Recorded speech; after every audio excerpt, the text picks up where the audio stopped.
Even before the invasion, Ukraine was a politically interesting country. Remember, up until 2019, Zelensky was best known as an actor who played a character who accidentally became president of Ukraine. But the life-imitating art process required an election, and the absence of elections in Ukraine is getting renewed public scrutiny. So if you think it is time for your voice to be heard, pick up the phone, because today's edition of the Geopolitics HelpLINE is about to begin. Former Minister of Defense Mykhailo Fedorov has begun making public calls for Ukraine to have elections. I know this runs against Ukraine's constitution, but is it really impossible to do, as some make it seem? This is one of those questions where the broader public has a good understanding of what the sensible policy is right now, but does not grasp the right reasoning. That is perfectly fine for the moment, but it can lead to a dicey situation if things change on the ground. And there is a bunch of nuance lost between what Ukrainian law actually says and the perception that there cannot be elections during a war. First, to get everyone up to speed, after Fedorov's fall from power, there was political fallout on the streets of Ukraine, which then suddenly Fedorov capped off with his own fall from grace. Indeed, he had left office as a popular figure for some of his wartime innovations. But then he made his call for elections. The public inferred that this was more of a personal political power play than an innocent reformer looking out for his country, and he essentially shot himself in the foot. The lingering problem is that the Ukrainian constitution forbids elections in the time of war, or at least that is the common perception. The reality is more complicated. The source of this perception is Article 83, which says, in the event that the term of authority of Parliament expires while martial law or a state of emergency is in effect, the authority is extended until the day of the first meeting of the first session of Parliament, elected after the cancellation of martial law or the state of emergency. In other words, the government's term in office extends by default under martial law. There is nothing in the Constitution that explicitly prohibits an election. The language for the president is even vaguer here. The president of Ukraine exercises his or her powers until the assumption of office by the newly elected president of Ukraine. In other words, he is president until he is not. The idea that Ukraine cannot hold elections during a war is actually statutory. A pair of laws from 2015 and 2019 ban elections and electoral processes under martial law. And so that is the legal reason that Ukraine has canceled all elections since February 2022. Now, much of the commentary that you will hear on why this rule exists is because of the practicality of the situation. It is just not feasible to hold elections during a war. Some creative legal scholars even say that the election ban is baked into the Constitution. Indeed, the Constitution mandates that elections are free and are held on the basis of universal, equal, and direct suffrage by secret ballot. According to the theory, these standards are not possible in times of war, and therefore the Constitution implicitly prohibits elections right now. To that I say, maybe, try harder? I do not wish to say that a wartime election is without challenges, especially in getting 1 million active duty soldiers to cast ballots, plus what to do about all of that territory that Ukraine has no control over. However, it is the year of our Lord 2026.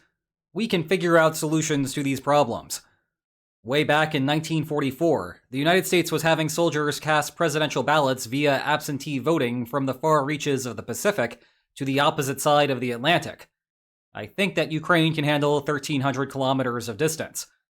As for the occupied regions, well, this just seems to be a hazard of being a post-Soviet state. But it is not stopping others from running elections anyway. Azerbaijan still held elections while Nagorno-Karabakh was on its own, before Russia got so distracted in Ukraine that Azerbaijan solved that problem. We recently discussed how Moldova sets up polling stations for people living in Transnistria and willing to cross the river, and that is to determine a government that they de facto do not even follow.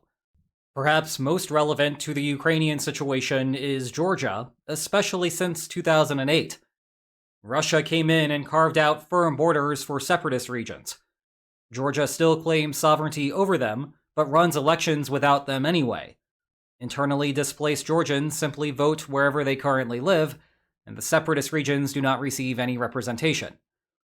Actually, no, I lied. The most relevant comparison is Ukraine itself. Ukrainians are very sensitive to outsiders saying that the war started in 2022. They tend to view this as one long conflict starting back in 2014. And long before this mess of a meeting, when the Kremlin decided that Russia should recognize the Luhansk and Donetsk People's Republics as independent states, Ukraine was still holding elections without those regions. Or at least the parts that Russian-backed separatists held. The territory has expanded a lot since then. This makes the earlier legal argument ring hollow. Apparently, you can hold elections in times of war. And no, this situation is not different because there is martial law. The martial law distinction matters for statutory law. The constitutional argument was about fairness, which ought to apply irrespective of a martial law declaration. Sure, there is a difference in scale between today and 2014, but the hard part here is not the logistical operation. It is crafting the rules to play by, which Ukraine already has precedent for. And I cannot help but to point out the greatest irony of all here. Removing large swaths of eastern Ukraine from the electoral map runs contrary to the Kremlin's goals. The further west you go, the fewer historical ties anyone there has to Russia. Aside from the enormous evolution in preferences in the country since 2022, the new shape of Ukraine itself has made the country more hostile to Russia. Nonetheless, whether you can run an election is a separate question from whether you should. So let's spend a few minutes explaining why it might not be such a great idea. And the basic point here is that there is a trade-off between the security risks and what you would get out of it. The security problem is apparent. When Russia is constantly carpeting Ukraine with bombs, perhaps asking every adult citizen to stand in line to vote, again, might not be the greatest idea. You might think that the obvious solution is to just use absentee balloting. After all, that is probably how the soldiers would be doing it. But then we run up against another war-induced problem. Ukraine has a ton of internally displaced people, and the government's tracking of them does not have the same level of military efficiency as, well, the military. If you want them covered, you need an in-person provisional voting system, at which point everyone else could be voting in person too, which leads us back to the original problem. And for what benefit? To elect a new government? Public opinion polling indicates that Zelensky's only real competition would be against former military head Valery Zaluzhny. But Zaluzhny has not shown a strong political inclination to run. Yet. So there are a bunch of risks to spin us right back to where we started. Now, that said, I also do not want to make a broader claim about the sanctity of constitutional or statutory law.